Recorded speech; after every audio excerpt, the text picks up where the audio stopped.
Hello and welcome to Wheels Boy, where we pride ourselves on bringing you exactly what you want to see. And that's why we know you really want to see a review of the Tank 300. Thing is, we can't actually get our hands on one of these to drive. So instead, we've brought you this, the Tank 100. With hands-on test drives and reviews of exciting Chinese market vehicles, Wheels Boy is the #1 source for China auto insights. Be sure to check us out on Instagram and Facebook.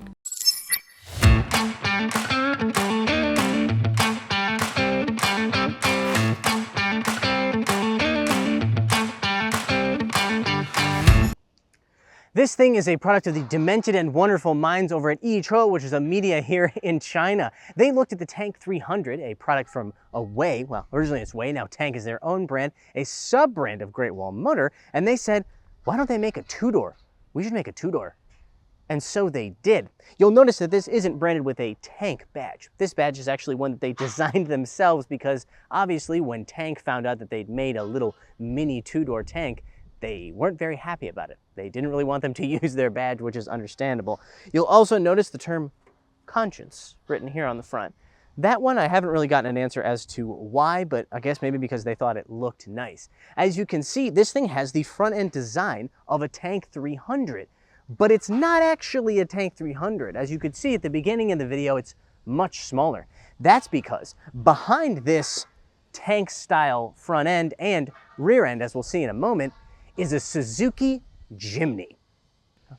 The Jimny, as many of you will be aware, is a Suzuki model, specifically one of the most legendary off-roaders there is. It's known for being small, affordable, and pretty much unstoppable.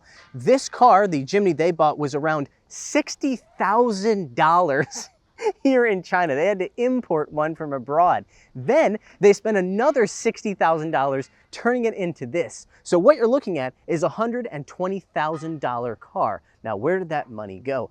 Obviously, like chopped off the top. We'll talk about that in a minute. They also added a bunch of, I kid you not, real carbon fiber pieces. The bumper up here, entirely carbon fiber. These flares here, entirely carbon fiber. They've also got some very nice Volk Racing wheels, though the tires, I don't recognize this brand. Are you guys familiar with Bearway?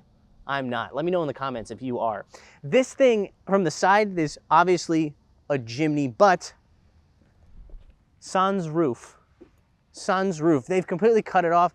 They did have a soft top for this car that they designed, but they figured it was actually really hard to use, and they got rid of it. Unfortunately, as we're going to see when we get on the inside, that had some repercussions. The proportions of this thing, I think, look fantastic. It looks really good as a, well, roadster, basically. It's got no top. They did retain a rollover bar here, which hopefully won't come in handy because I won't roll it over, but I'm sure it'll help to keep flex to a minimum. I'm sure there will still be some flex. We'll find out when we drive it. Back on here, the rear styling also evokes the Tank 300, specifically the lights right here, this shape and design. The rear bumper, unlike the Tank 300, is a full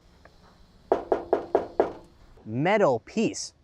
I thought it was fiberglass, but I'm told it's real metal. And finally, a full-size Volk Racing spare.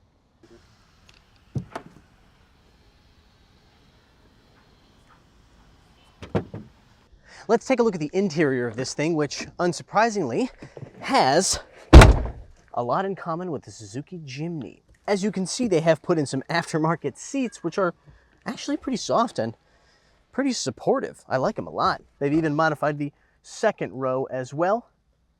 As you can see, we'll try out space back there in a minute just for laughs. And then if you come back to the first row, you can see that they've added some nice matching colored door cards to go along with the new steering wheel as well. And, oh my gosh, they even put it down here on the center console like the tunnel. This thing's actually pretty well done. It's surprisingly well done. What's not well done, apparently, was the top. As I mentioned before, they had a soft top of this, but they decided it wasn't working very well, hard to work with, maybe Murcielago convertible style or something, and they decided to take it off, but they covered it with a tarp. Then the tarp leaked. So down here in the passenger footwell, it's full of water. Thankfully, the seats, they've dried enough for me to sit in the car without any trouble. Other than these seats, though, it's all Jimny. This screen, I was surprised to learn, a little dirty, is what comes in an original Jimny. Not particularly impressive, but again, you don't buy this car for its amazing infotainment screen. The interior is some of the cheapest plastic that I've ever seen inside of a car, but it doesn't matter because this is an off-road vehicle. You could probably hose this thing all the way down after going, off-roading in the mud, and there would be no problem. That is a big advantage for a car like this. This thing is old school. Old school. I really love it. The gauges look like something out of the 1980s. It's giving me flashbacks to my youth, in all honesty. I really, really can't wait to get behind the wheel of this car and actually drive it. As much as I love this car and the way it looks, I've got to say, probably one of the worst price to power ratios of any vehicle I've ever driven, because it is powered by a naturally aspirated 1.5 liter four-cylinder making 110 horsepower, and it costs $120,000 to make this thing.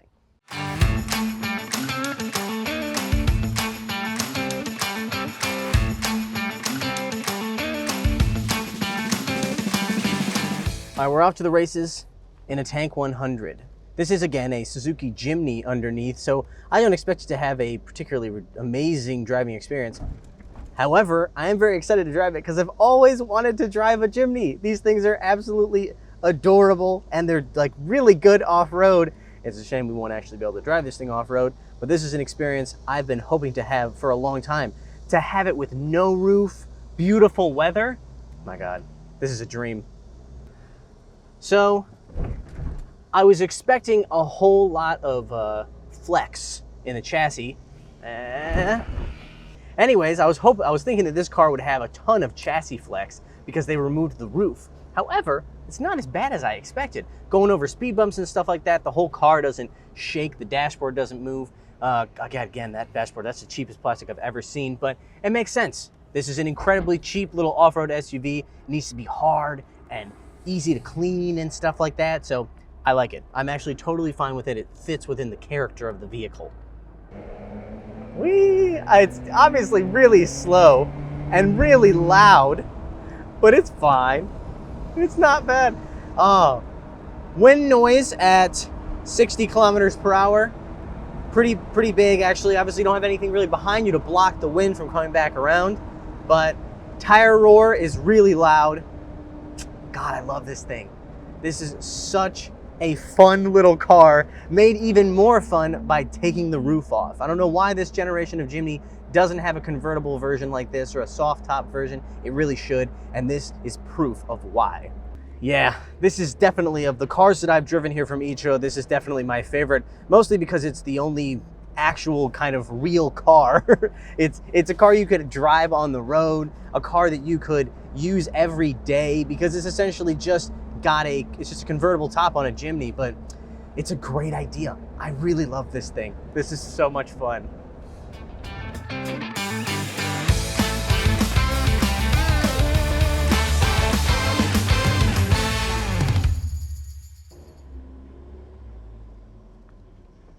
Do I look good in this or what? This has got to be one of my favorite cars that I've ever driven. I could just park this in the driveway and look at it, but driving it is even better. The sun in your face, the wind through your hair. I need one of these. I just got to find $120,000 somehow. All right, guys, thank you for watching today's video. Be sure to check us out on Instagram, Facebook, and our website. All those links are in the description below. And as always, like, subscribe, and hit the bell. Bye-bye.